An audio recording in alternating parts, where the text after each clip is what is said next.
friends, I'm Ed Sanders, and joining me in my wood shop today is my good mate, Mr. Johnny Littlefield. Hey, gang. How we doing, bruv? I'm well. How are you? I'm doing very well. Now, you Excellent. probably recognise our beautiful faces from what we do on our normal day job, which is building a house in a week for deserving families. On Sunday nights. However, what brings us here today is some great technology being offered up by the wonderful men and women of Jet in the realm of shop dust vacuum collection systems. Right. But before we discuss that, the big man here is going to give us a brief history of that wonderful piece of machinery called the shop dust vacuum collector. Exactly. Not too many years ago, in order to clean up your shop, you grabbed a broom and a dustpan. Oh, remember those days, bruv? Sweeping up all the sawdust, the back-breaking work. You couldn't be productive with your own You wood. remember those days? When was the last time you took a broom to your shop? Look at this What are you place. talking about?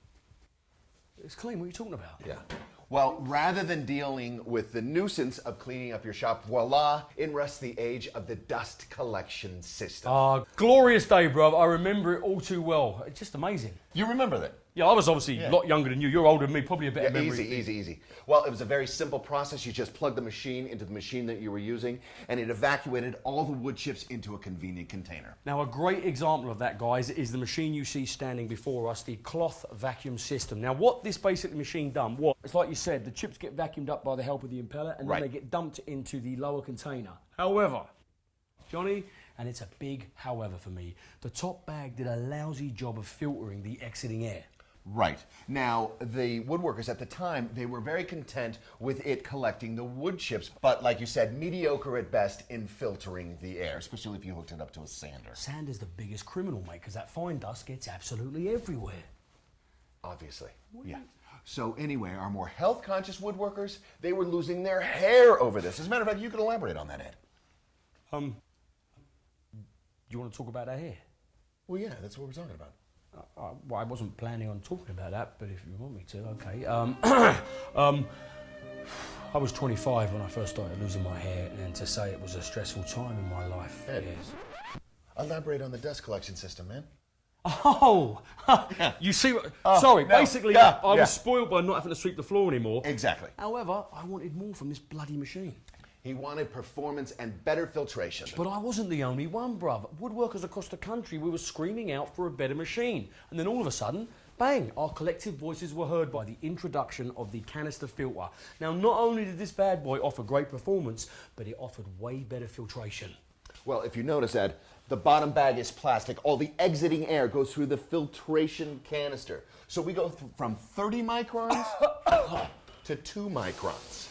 That's a big leap, mate, I tell you. Well, it's huge if you know what a micron is. Do you want me to explain? Absolutely. To all of you wonderful techno nerds out there like my good friend Johnny, a micron is basically 1/1,000,000th of a metre. Now, anything below 5 microns is what's deemed harmful for you and I to breathe. Correct. Now, if you want to scare the living daylights out of yourselves, the next time you're in your wood shop after a tough woodworking session, turn out all the shop lights.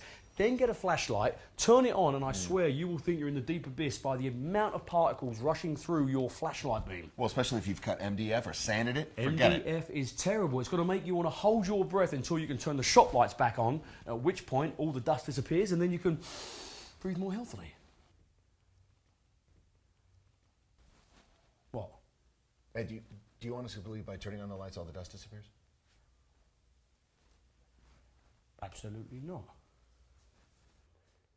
Okay, well, I think Ed has officially flipped his wig. No, right now. no, I don't wear a wig. I've never worn a wig in my life, America, never. So, Johnny, tell us, where are we at the moment with technology? Okay, this machine.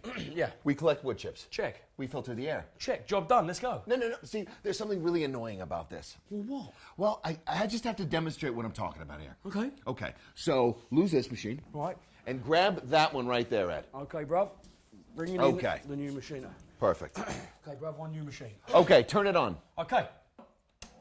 Okay. And I think you can illustrate what's going on in the bag there, Ed.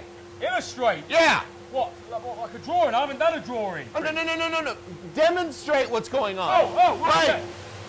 Okay, so the chips are turning around like a tornado. Exactly. In the bottom bag. However, that's not the problem. The problem is they get sucked up. Right. And built a canister above. Okay, so let's let this machine run for 20 minutes and we'll check the filter. Right, okay, so what's that machine for? Same machine, right? Exactly. All right, so it collects wood chips. Yeah. filters the air. Shane! But the major difference is the Vortex cone. The Vortex cone! That's like something out of a movie. What? Stay away from the Vortex cone! No. Because it collects wood chips. It filters the air. It still does the tornado thing. But what the Vortex cone does, it eliminates 98% of the wood chips going into the canister, thus not clogging the filter. Love it, bro. Okay, so I need to see both of these filters. This is going to run for 20 minutes. This is going to run for 20 minutes, and we'll check filters. Beautiful. All Dust right. it off with you, bro. You got it. Okay, Johnny! Johnny, wake up, bro. 20 minutes is up. What do we do? Okay, turn off your machine and unscrew your canister.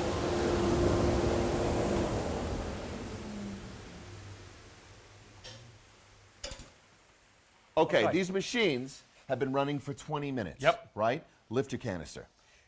You see, bruv, I know what I'm going to expect. I just know it. See, this is just peachy, bruv. It's exactly what I'm talking about. You spend all that time separating the wood chips and filtering the air, only to have to breathe it all when you've got to declog the filter. It just winds me up. Well, check this out.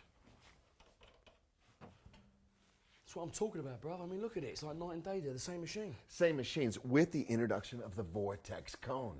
I love the Vortex cone. Even more so for the fact, do you know how much time and money the average woodworker is going to save because they don't have to stop down building to go across to their dust collector to declog the filter? Those woodworkers, they don't have to breathe that stuff. I'll tell you what, mate, this is absolutely fascinating. Now, let me ask you this. Do you think this is going to become a watershed issue on dust collectors in the future? Well, I don't see how it won't, because what we saw with the advent of the dust collector, the fine filter, now this. Now with the introduction of the Vortex cone, it's going to make this machine act like a two-stage machine. Loving the Vortex cone. Just saying it is beautiful. So let me ask you this. Do you want to go make some chips? Chips, French fries. No. Food. Wood chips. Oh, yeah, sure. Your shop or mine? Mine's cleaner. Yeah, but we're going to clean my shop first, yeah? Because, you know, it's just rude.